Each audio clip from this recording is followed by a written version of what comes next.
بحضور وزير الإعلام زياد مكاري ونخبة من الفنانين والصحفيين تم إزاحة الستار عن لوحة فنية للرسام اللبناني الفرنسي أندري فيرديرو بتحمل شعار دورة هيدا العام من فعاليات حفل ميركس دور ستينج لايف. وكاميرا بيتر ماجازين جالت بالمعرض اللي كان أيضا بيضم إلى جانب لوحة الميركس مجموعة لوحات للفنان أندري، وطبعا كان لنا لقاء معه مع الأخوين الحلو دكتور فادي ودكتور زاهي الحلو. أهلا وسهلا فيكم على بيتر ماجازين. اهلا ببيطار ماجازين. فيك شكرا. أنا كثير مبسوط إنه اليوم عم شوفكم ما قبل الإيفنت تبع حفل الميركس دور، وحبيت هيدي اللفتة اللي عملتوها إنه اخترتوا تطلقوا الشعار من خلال اللوحة للفنان أندري. خبروني أكثر كيف اجت الفكرة وشو السبيسيال ناطرنا السنة؟ يعني احنا كل سنه على طول بنحاول يكون في افكار جديده، فالسنه قلنا بدل ما يكون في مؤتمر صحفي عاده ونطلق الشعار، فليه ما بيكون في لوحه بتعبر عن الشعار، خاصه انه شعار السنه كثير حلو وبيلبق له ينعمل له لوحه. فبانه شعارنا staying alive the show must go on، طلبنا من الفنان اندري فيرديرو الرسام يعمل لنا لوحه بهالاطار، وفعلا عمل لوحه رائعه. فراح يتم اليوم ازاله الستار عن هاللوحه، وبهالطريقه بنطلق دوره جديده وشعار جديد بطريقه مختلفه، يمكن لاول مره بتكون بهالطريقه هيك. على طول نحن معودين عليكم على المفاجآت اللي بتعملوها السنة. هل رح يكون في شخصية معينة رح تكون مكرمة بحفل الميركس دور رح يكون قريبا؟ اكيد في اكثر من شخصيه وراح يكون في اكثر من مفاجاه مثل العاده، فحلو دائما يكون عودنا الجمهور بالميركس دور دائما تجدد ودائما مفاجآت ودائما شيء جديد تيضل مميز عن غيره، لان بتعرف كثره التكريمات وعم تكون كلها بتشبه بعض، فحلو دائما تعطي روح جديده، دم جديد، افكار جديده تتكون الاطلاله مميزه.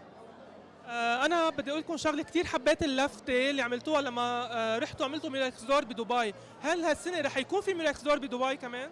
هلا يمكن يكون في بدبي، ويمكن يكون في كمان بغير دول عربيه. بمصر معقول؟ في احتمال بمصر، في احتمال بقطر، في احتمال بعده مطارات، فهلا عم ندرس تنشوف وين المكان المناسب، يعني كمان اكيد الامارات، يعني دبي وابو ظبي كمان احتمال كبير، فاكيد ما فينا نعملها وين ما كان، بدنا نعمل كل سنه بمكان، فعم ندرس نشوف وين رح تكون باطارها الاجمل. على طول نحن ما بنقبل غير ما تطلع باطارها المميز. يعني طلعت فكرة ميركس دور انترناشونال، هي كانت الفكرة انه تجول العالم باسم لبنان، يعني هيك جولة حلوة، السنة بدبي، السنة اللي بعدها بأبو ظبي، بقطر، بالسعودية، بأمريكا، يعني حيلا بلد ممكن نقدر نعمل بالشروط والتقنيات المناسبة شيء يشرف لبنان ممكن نعمل نسخة بالخارج. حضرتكم على طول دايما ايفنتاتكم بتشرفنا وهيك بتزرع الفرح. قديش هيك بتنبسطوا لما تسمعوا انه في ميركس دور؟ يعني هيك حسينا رجعت الحياة اذا بدكم. طبعا، يعني نحن على طول نحب نعطي طاقه ايجابيه ونزرع الامل بنفوس الكل، لانه بيكفينا احباط بالبلد.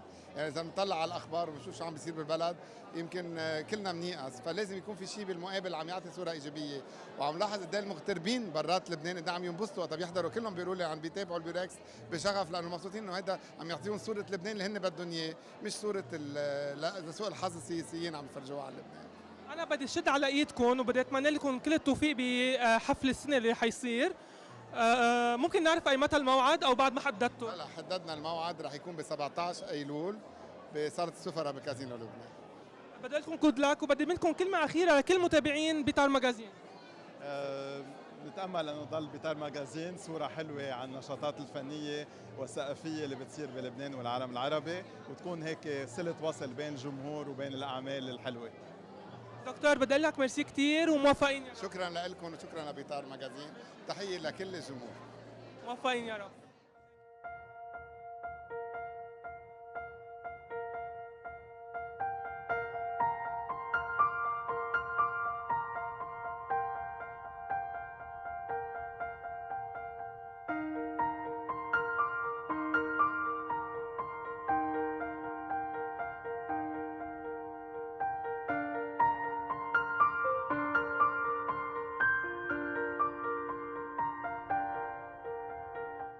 مساء الخير مسيو اندري، اهلا وسهلا فيك.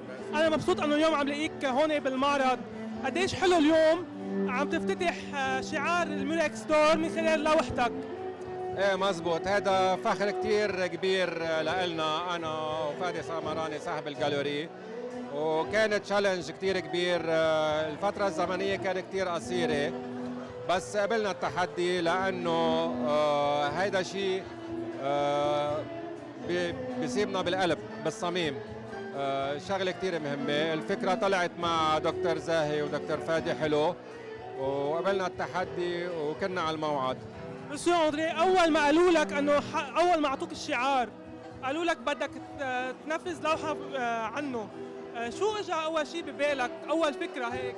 صراحه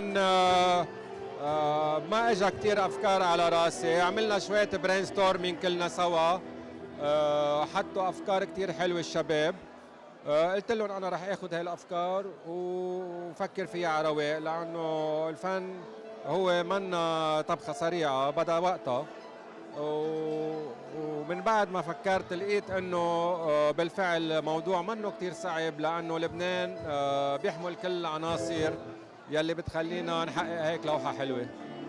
مسيو اندري، اليوم شو بتنصح الشباب الموهوبين الرسامين والديزاينر، شو بتحب تقول لهم بصفتك شخصيه عم تعمل اعمال كثير حلوه من رسومات، وخصوصا عم تجي من فرنسا على لبنان وعم تقدم قصص حلوه؟ أنا النصيحة الكتير مهمة إنه ما يلحقوا الترند.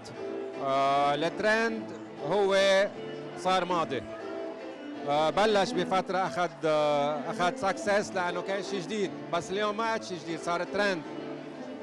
هيدي المشكلة بالفن. لا، أنا بنصحهم إنه يبرهنوا عن شخصيتهم بشيء جديد ويقدموا بلس، يعطوا شيء منهم يقدموا، ما يلحقوا الموجة، يكونوا هن الموجة.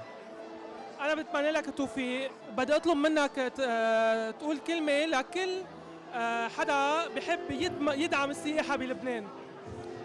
ايه، نحن صراحة هذا كان همنا، انه ندعم هالارض وهالشعب بقدرتنا قد ما فينا، ونفرجي انه لبنان حلو.